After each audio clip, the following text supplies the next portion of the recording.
जय हिंद फ्रेंड्स। तो हम पढ़ते शिक्षा मनोविज्ञान। तो शिक्षा मनोविज्ञान में बेसिकली आज हम क्या देखने वाले हैं, आज अपन कुछ छोटे छोटे टॉपिक लेकर आए और उन टॉपिकों का डिटेल से पढ़ेंगे। तो बेसिकली आज क्या क्या टॉपिक देखने वाले हैं, तो आज अपन थोड़ा सा पढ़ने वाले हैं कुछ मानचित्र के बारे में देखने वाले हैं, यानी अवधारणा मानचित्र के बारे में पढ़ने वाले हैं, और इसके साथ साथ ये अधिगम के वक्रों के बारे में भी पढ़ने वाले हैं। और थोड़ा सा हम सीखने की विधियों को भी देखेंगे, सीखने की कौन कौन सी विधियाँ हो सकती है, सीखने के प्रकार कौन से हो सकते हैं, सीखने के अन्य प्रकार कौन से होते हैं। एक तो ज्ञान भावना क्रियात्मक होते हैं, इनके अलावा भी सीखने के बहुत से प्रकार होते हैं, उनके बारे में जानेंगे। और देन हम अधिगम की शैलियों के बारे में जानेंगे, यानी पढ़ाई करने की कौन कौन सी शैलियाँ होती है। सतही है, गहन है, और बहुत डेप्थ से पढ़ने वाला है, और कोई बहुत सतही पढ़ता है। और इस तरीके से अपन कुछ शैलियों के बारे में देखेंगे, और भी कुछ दो चार शैलियाँ और देखेंगे अपन, और कुछ इस तरीके के टॉपिक देखने वाले हैं ना।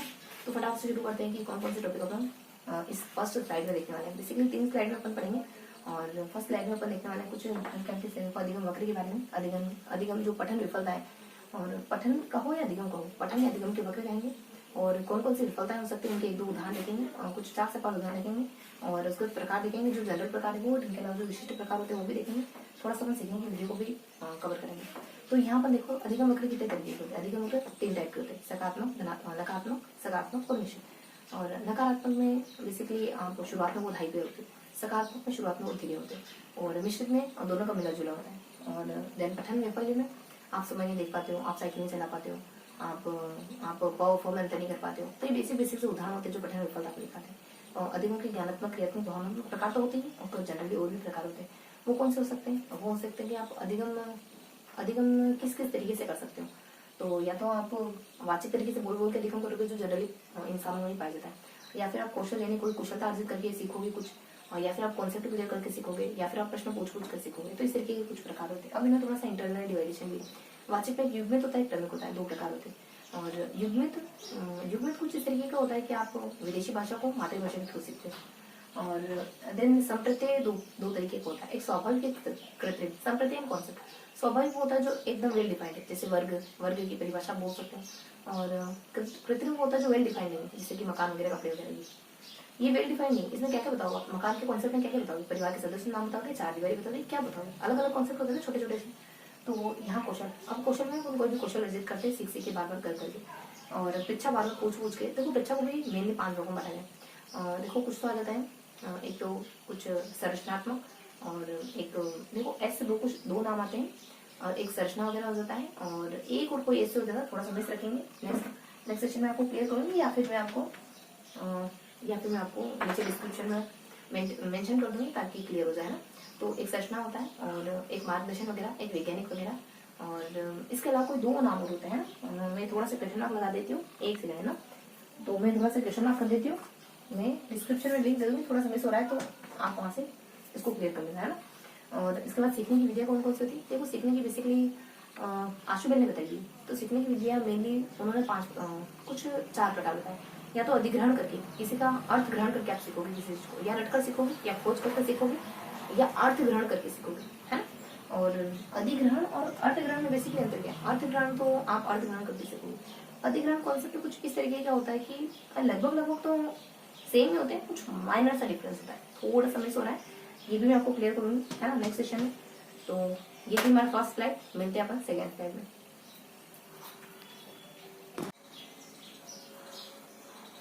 जय हिंद फ्रेंड्स। तो अब अपन आ गए हैं सेकेंड स्लाइड में। तो वैसे तो बेसिकली अपन पहले मिल चुके हैं, अब सेकेंड स्लाइड में देख लेते हैं कि अब क्या कॉन्सेप्ट क्लियर करें हमको। तो अब अपन पढ़ेंगे अधिगम के कुछ बेसिक से प्रकार। अगर इनको ध्यान से देखें तो ये ज्ञानात्मक, क्रियात्मक, भावनात्मक है, इनके बारे में हम पहले जान चुके हैं। और नेक्स्ट अपन देखें तो कुछ अधिगम की शैलियाँ होती है, यानी आप पढ़ते हो तो किन किन तरीकों से आप पढ़ सकते हैं। एक तो आवेगशील तरीके से, या फिर चिंतनशील तरीके से, यानी चिंतन मनन के तरीके से। एक सतही होता है, एक गहन होता है, गहन और सतही। देन एक स्वतंत्रता वाली होती है, निर्भरता वाली शैली होती है। अब इन शैलियों के बारे में क्या डिटेल है, इन शैलियों के बारे में क्या जानकारी है। जो पहली शैली होती है ना, आवेग वाली, चिंतन वाली। आवेग वाली में हम चीज़ों को बहुत फास्ट पढ़ते हो, बहुत स्पीड से पढ़ते हो, लेकिन आप समस्या समाधान नहीं कर पाते। समस्या समाधान की एबिलिटी आपकी निम्न होती है, निर्णय लेने की एबिलिटी निम्न होती है अगर ऐसे पढ़ते हो। और इसके साथ ही आप ना ही निष्पादन यानी आउटपुट अच्छा निकाल पाते हो, निष्पादन भी निम्न होता है। जस्ट इसके विपरीत हो जाता है चिंतनशील शैली। और उसके बाद सेकेंड पेपर देख लेते हैं, एक सतही और एक गहन। देखो गहन में क्या होता है, गहन में आप आत्म प्रेरित होते हो और बहुत डिटेल से विस्तार से अच्छे से पढ़ते हो। यहाँ बाह्य रूप से मोटिवेट होते हो, इसीलिए आप बहुत सतही कर लेते हो, चीजों को रख लेते हो। लास्ट में आ जाता है अपने कुछ निर्भरता और फिर कुछ स्वतंत्र वगैरह है। तो देखो स्वतंत्रता में क्या होता है, स्वतंत्र शैली कौन सी होती है, तो देखो स्वतंत्र शैली कौन सी और निर्भर शैली कौन सी। तो स्वतंत्र शैली में क्या होता है, स्वतंत्र शैली में आप चीजों को समग्र रूप से देखते हो। स्वतंत्र शैली में आप चीजों को विश्लेषित नहीं कर पाते हो, टुकड़े टुकड़े करके नहीं देख पाते, क्योंकि समग्र रूप में देखते हो तो विश्लेषित नहीं कर पाते, इसमें विश्लेषण की क्षमता नहीं पाई जाती शैली में। और स्वतंत्र शैली में आप इतिहास जैसे सब्जेक्ट पढ़ते हैं, हम हिंदी लिटरेचर जैसे सब्जेक्ट पढ़ते हैं, और इसमें ना सामूहिक रूप से सीखने की प्रवृत्ति होती है, और इस शैली में सामूहिक रूप से सीखने की प्रवृत्ति पाई जाती है। देन अगर इस शैली में आए पर निर्भरता वाली शैली में क्या होता है, निर्भरता वाली शैली में चीजों को आप अंशों में देखते हो, टुकड़ों में देखते हो, और इसमें आप विश्लेषित कर पाते हो, चीजों को तोड़ पाते हो, यानी विश्लेषण की क्षमता पाई जाती है शैली में। इस शैली में विज्ञान जैसे गणित जैसे सब्जेक्ट पढ़ते हैं, और इस शैली में सूचनाएं याद रखने की क्षमता नहीं होती। अगर इस शैली से पढ़ोगे तो आप इस तरीके, ये जो तरीका है ना, इसमें जनरली सूचनाएं याद नहीं रह पाती बच्चों को। तो ये थी हमारी सेकंड स्लाइड। अब मिलते हैं अपन थर्ड स्लाइड में।